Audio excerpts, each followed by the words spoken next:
लेकिन अभी की जो जनरेशन है वहाँ पे औरतें भी काम कर रही है, वो भी सोशलाइज कर रही है, चाहे हमारी फिल्म इंडस्ट्री हो, चाहे आज की जो नौजवान पीढ़ी है जो जेन जी करके बुलाया जाता है, इनकी लाइफस्टाइल ही बहुत अलग है।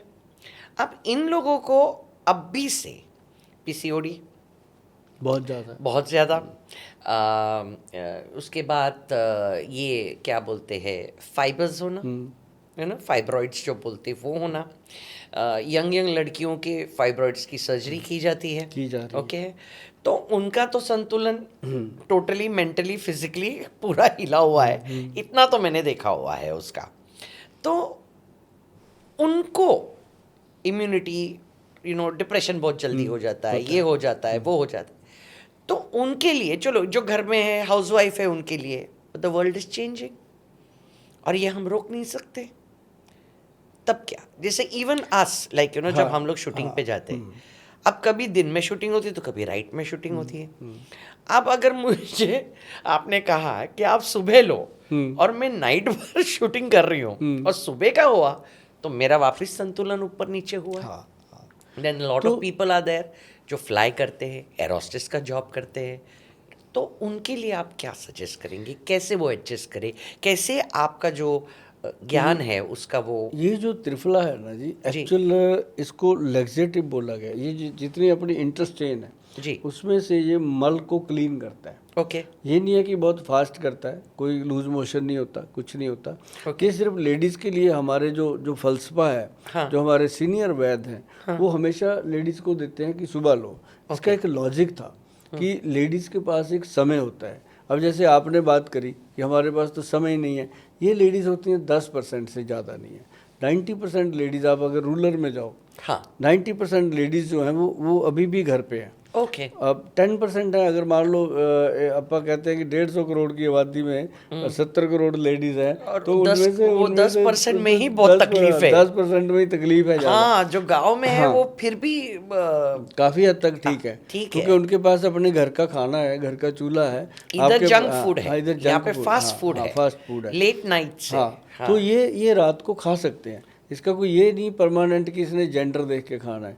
ये है कि जो लोग सुबह खा सकते हैं। अब जैसे बहुत सारे पुरुष लोग हैं, उनके लिए हमने इवनिंग का रखा होगा कि 5 बजे के बाद जैसे ऑफिस से घर आते हो तो खा लो जी। अब जैसे कोई रात को तो लटक रहा है बेचारा सारी रात जी, सुबह आगे उसने सोना है नाइट ड्यूटी वाले ने जी, तो उनको वैसे जैसे डॉक्टर रिकमेंड करते हैं फिर उनको वैसे रिकमेंडेशन दी जाती है। तो वो बताते हैं सारी बात। लेकिन इसका सबसे ज़रूरी पार्ट यही है कि जो महिलाएं हैं वो सुबह खाती हैं जी, वो कैसे खाना होता है, जैसे 1 चम्मच रात को पानी में डाल दिया, पड़ा रहा सारी रात, सुबह वो उठ के घोल करके उसको सिप कर करके पीना है। पीने के बाद 15-20 मिनट में प्रेशर बनता है और पेट बिल्कुल क्लियर हो जाता है। और जैसे जो जेंट्स लोग हैं वो सीधा लेते हैं इसको चम्मच से या पानी में घोल के भी ले लेते हैं, उसके लिए रखने की ज़रूरत नहीं होती, वो ऐसे ही लेते हैं। और इसका सबसे बड़ा बेनिफिट क्या है कि बॉडी के अंदर जब ये जाता है ना जी, तो 15-20 मिनट हार्डली आधे घंटे में पेट फ्रेश होगा ही होगा। और उसके बाद एकदम जो होता है कि आदमी का शरीर जो है वो ऐसे लगता है कि जैसे बहुत लाइट हो गया एकदम। ओके।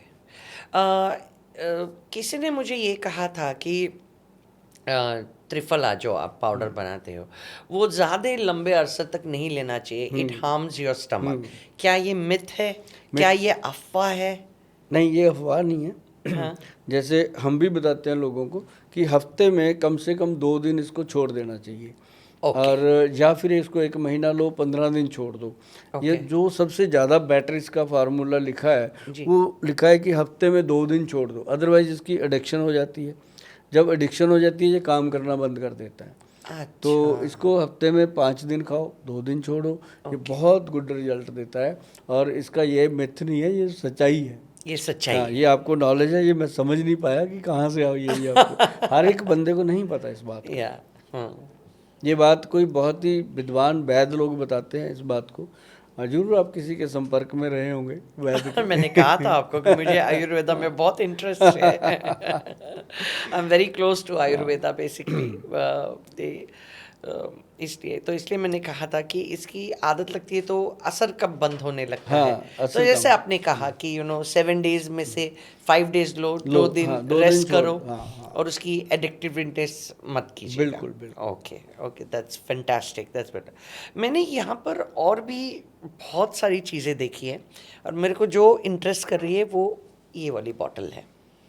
व्हाट इज़ काला गोंद? काला गोंद ये ना पेड़ का एक गम है, जैसे नॉर्मल होते हैं गोंद मोरिंगा का होता है, गोंद किक्कर Like का a होता है, resin. रेजिन। Okay, हाँ। तो ये जो पेड़ है उसका ये एक रेजिंग पार्ट है। Okay. और इसको हमने ना मैडम जब बनाया था तो बनाया था ये बॉडी को रिलैक्स करने के लिए। इसके अंदर इतनी शक्ति है कि अपने शरीर के अंदर जो साइनोवल फ्लूइड है, जैसे हमारे बॉडी में 360 जॉइंट हैं, हर जॉइंट पे एक फ्लूइड काम कर रहा है, तो ये जो वो चल रहा है। अब जैसे थोड़ा सा ड्राई हो जाए तो यहाँ चीख निकल जाती है, इतने से में दर्द पैदा हो जाता है। तो वो फ्लूइड जो बॉडी के अंदर है, एज के अकॉर्डिंग वो चीज़ें कम होने लगती हैं। जैसे घुटनों में आवाज़ आने लग जाती है, ऐसे कदनों में ऐसे खड़काने से खटकने लगती हैं उंगलियां। तो वो क्या होता है कि उसमें फ्लूइड कम हो रहा है तो फ्लूइड का ही पंगा है बॉडी में। जो जितने ऑपरेशन हो रहे हैं आजकल, घुटनों का हो गया, वेस्ट कमर का हो गया और शोल्डर का हो गया, तो ये उसके लिए बनाया था कि रिलैक्स होगा। लेकिन हमारे पास पेशेंट आने लगे, हम ना मैडम एक्चुअली पंजाब में नशे चढ़वाते हैं लोगों को। ओके, आप ड्रग्स की बात कर रहे हैं? हाँ ड्रग्स की।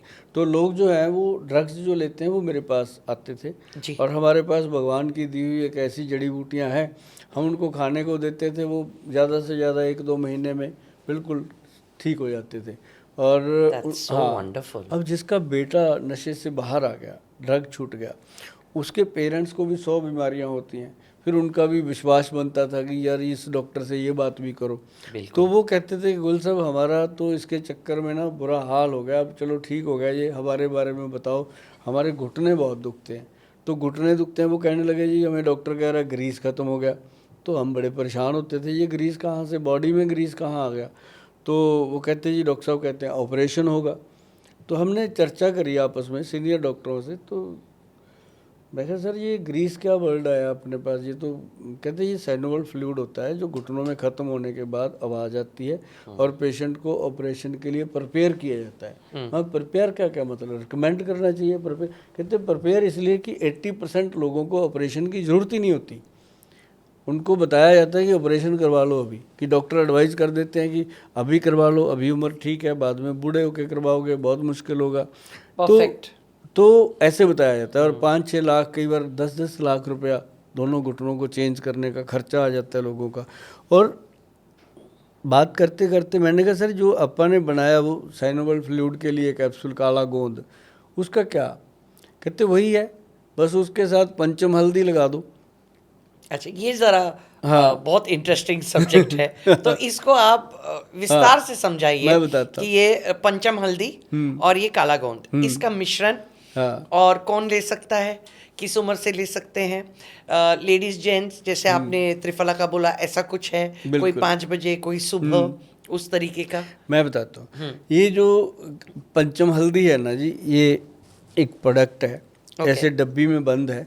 अगर कोई अभी भी गूगल पे सर्च करो, आपने तो कभी किया नहीं होगा, आप अपने फ़ोन पे गूगल पे जाके लिखेंगे पंचम हल्दी, तो ये डब्बी आपको दिखेगी। इतनी फेमस प्रोडक्ट है ये मार्केट में, हर आदमी जो भी देखता है उसको मिलता है।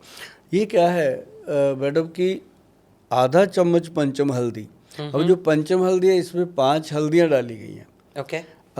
5 का कॉम्बिनेशन लेके इसको बनाया गया ताकि ये बॉडी के अंदर जितनी भी इन्फ्लामेशन है, जितनी भी सूजन है, स्वेलिंग है, चाहे जोड़ों पे है चाहे स्किन पे है, उसको ख़त्म करने की शक्ति रखती है।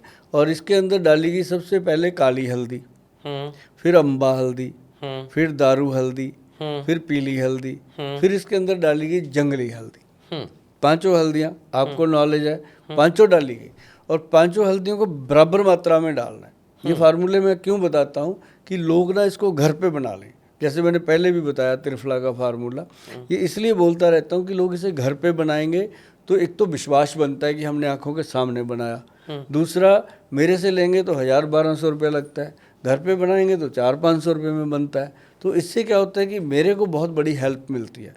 कहाँ तो मैंने 1000 पीस तैयार करना, कहाँ मुझे 10,000 करना पड़ेगा, तो नेचुरली चीज़ नहीं बनती मैडम।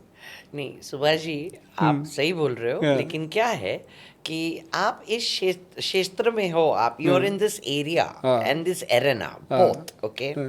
तो आपको बराबर पता है कि जब आपको कोई काली हल्दी देता है तो ये यकीनन काली हल्दी है या जंगली हल्दी है। मैक्सिमम आप जो बोल रहे हैं कि अम्बे हळद जो हम मराठी में बोलते वो पहचानी जा सकेगी, यू नो। दारू हल्दी किसी को समझ में नहीं आएगी, काली हल्दी किसी को समझ में नहीं आएगी, जंगली हल्दी किसी को समझ में नहीं आएगी। तो जो गांव में है, जो यू नो एग्रीकल्चर में है, उनको थोड़ा बहुत नॉलेज होगा पेड़ों का तो पता होगा। मेट्रो सिटीज में आप ये भूल जाइएगा। मेट्रो सिटीज के लिए हम काम करते हैं। हाँ। उनको हमने बताया कि जाके आप www.vaidwan.com लिखो, उस पे जाके आप हमारे प्रोडक्ट ले सकते हो।